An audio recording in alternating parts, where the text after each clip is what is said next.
Lorsqu'ils approchèrent de Jérusalem et qu'ils furent arrivés à Bethphagée, vers la montagne des Oliviers, Jésus envoya 2 disciples en leur disant: « Allez au village qui est devant vous, vous trouverez aussitôt une ânesse attachée et un ânon avec elle.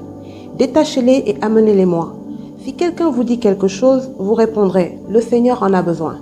Et à l'instant, il les laissera aller. » Or, ceci arriva afin que s'accomplisse ce qui avait été annoncé par le prophète. « Dites à la fille de Sion, voici, ton roi vient à toi, plein de douceur et monté sur un âne, sur un ânon, le petit d'une ânesse. » Les disciples allèrent et firent ce que Jésus leur avait ordonné. Ils amenèrent l'ânesse et l'ânon, mirent sur eux leurs vêtements et le firent asseoir dessus. La plupart des gens de la foule étendirent leurs vêtements sur le chemin, d'autres coupèrent des branches d'arbres et en jonchèrent la route. Ceux qui précédaient et ceux qui suivaient Jésus criaient: « Hosanna au fils de David, béni soit celui qui vient au nom du Seigneur, Hosanna dans les lieux très hauts. » Lorsqu'il entra dans Jérusalem, toute la ville fut émue et l'on disait: « Qui est celui-ci » La foule répondait: « C'est Jésus, le prophète de Nazareth en Galilée. » Jésus entra dans le temple de Dieu. Il chassa tous ceux qui vendaient et qui achetaient dans le temple. Il renversa les tables des changeurs et les sièges des vendeurs de pigeons. Il leur dit: « Il est écrit, ma maison sera appelée une maison de prière, mais vous, vous en faites une caverne de voleurs. »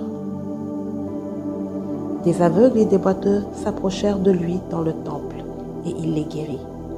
Mais les principaux sacrificateurs et les scribes furent indignés à la vue des choses merveilleuses qu'il avait faites, et des enfants qui criaient dans le temple: « Hosanna au fils de David !» Ils lui dirent: « Entends-tu ce qu'ils disent ?» « Oui, leur répondit Jésus. « N'avez-vous jamais lu ces paroles? Tu as tiré des louanges de la bouche des enfants et de ceux qui sont à la mamelle. » Et, les ayant laissés, il sortit de la ville pour aller à Béthanie, où il passa la nuit. Le matin, en retournant à la ville, il eut faim. Voyant un figuier sur le chemin, il s'en approcha, mais il n'y trouva que des feuilles. Et il lui dit: « Que jamais fruit ne naisse de toi. » Et à l'instant, le figuier sécha. Les disciples qui virent cela furent étonnés et dirent: « Comment ce figuier est-il devenu sec en un instant ?» Jésus leur répondit: « Je vous le dis en vérité, si vous aviez de la foi et que vous ne doutiez point, non seulement vous feriez ce qui a été fait à ce figuier, mais quand vous diriez à cette montagne: ôte-toi de là et jette-toi dans la mer, cela se ferait. Tout ce que vous demandez avec foi par la prière, vous le recevrez. » Jésus se rendit dans le temple et, pendant qu'il enseignait, les principaux sacrificateurs et les anciens du peuple vinrent lui dire: « Par quelle autorité fais-tu ces choses? Et qui t'a donné cette autorité ?» Jésus leur répondit: « Je vous adresserai aussi une question, et si vous m'y répondez, je vous dirai par quelle autorité je fais ces choses. Le baptême de Jean, d'où venait-il? Du ciel ou des hommes ?» Mais ils raisonnèrent ainsi entre eux. « Si nous répondons du ciel, il nous dira: pourquoi donc n'avez-vous pas cru en lui?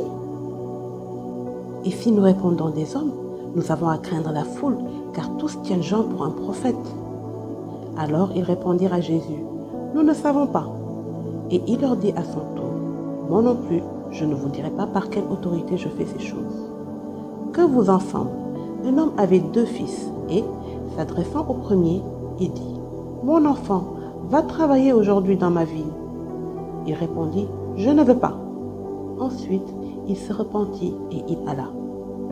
S'adressant à l'autre, il dit la même chose, et ce fils répondit: « Je veux bien, Seigneur. » Et il n'alla pas. Lequel des 2 a fait la volonté du Père?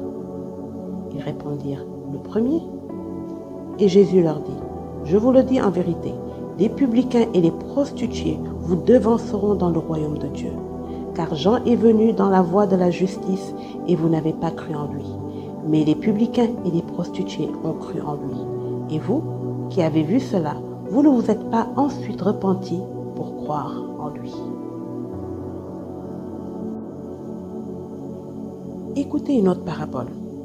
Il y avait un homme, maître de maison, qui planta une vigne. Il l'entoura d'une haie, y creusa un pressoir et bâtit une tour, Puis il afferma à des vignerons et quitta le pays.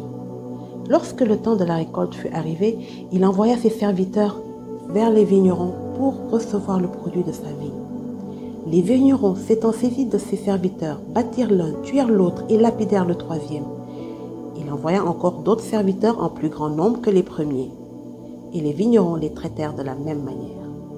Enfin, il envoya vers eux son fils en disant « Ils auront du respect pour mon fils. » Mais quand les vignerons virent le fils, ils dirent entre eux « Voici l'héritier, venez, tuons-le et emparons-nous de son héritage. » Et ils se saisirent de lui, le jetèrent hors de la vigne et le tuèrent.